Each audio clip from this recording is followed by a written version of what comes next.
ayan mga kadrama-rama, lang ko pong inaabangan niyo po no, yung next na mangyayari po dito sa abot kamay na pangarap, dahil alam naman po natin na sobrang nakaka-tense na nga po no, dahil nga ngayon sa nangyayari nga po dito sa Apex no, dahil nakapokus nga po ngayon yung director dito sa Apex, yung mga kagagawan talaga nila Eric at saka nila Justin. Alam naman po natin mga kadrama-rama na itong si Justin talagang nadadamay lamang po siya talaga sa mga plano talaga ng kanyang daddy no, na alam naman po natin na hindi talaga maganda. Sobrang napakasakit po talaga yan mga kadrama no, bilang isang anak na talagang napakalaki dapat yung influence ng magulang mo para sa'yo, pero hindi maganda yung pinapagawa ng mga magulang mo sa'yo at saka ginagamit ka pa, diba? Sobrang masakit po talaga yan bilang isang anak na wala ka talagang magawa para sa sarili mo, na ituwid talaga yung mga pagkakamali na yun dahil nga po sa daddy mo yung mastermind ng lahat ng mga pinagpaplano, diba? So ngayon alam naman po natin mga kadrama-rama na itong si Justin talagang nabuko na nga po talaga ni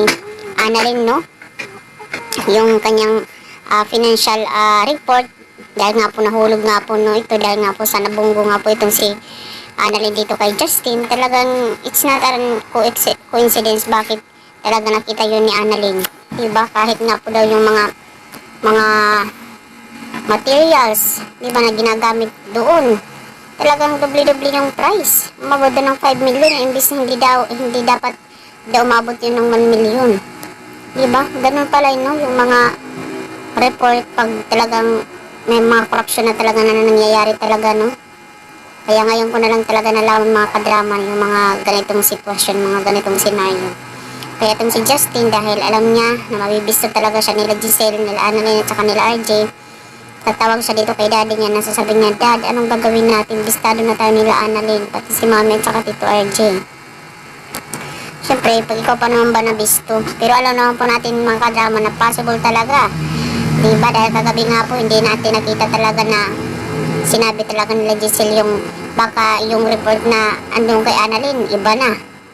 Diba? Yung nandun. Dahil nga po sa minamalmanan nga po talaga ni Justin yung case ni Annalyn, diba? Yung mga lalagyan nila ng mga gamit dyan sa hospital. Possible talaga ay bago na yung report.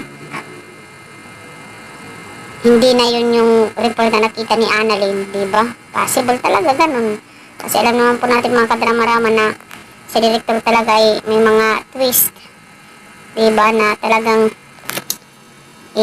niya tayo, ibibitin niya tayo, diba? So tingnan na lang natin mga kadrama mamaya kung anong pwedeng mangyari talaga dito sa report ni Justin na pinakita talaga ni Annalyn. Pero alam naman po natin na si Annalyn at si Zoe, nakita talaga nila yun ng dalawa nilang mga mata, diba? Kung naiba man yun. So tingnan na lang natin. Sabi din talaga ng kanyang daddy na diyan ka lang, gagawa ako ng paraan. Sana nga po nun, makagawa pa talaga sila ng paraan sa lahat ng mga ginawa nilang hindi mabuti. Kung di sabihin na lang talaga nila yung katotohanan, tumingin ng tawad. Ganun, tapos. Diba? So yun lang po mga kadrama. Don't forget to please like, share, and subscribe my channel. Bye-bye. God bless you all. Aba.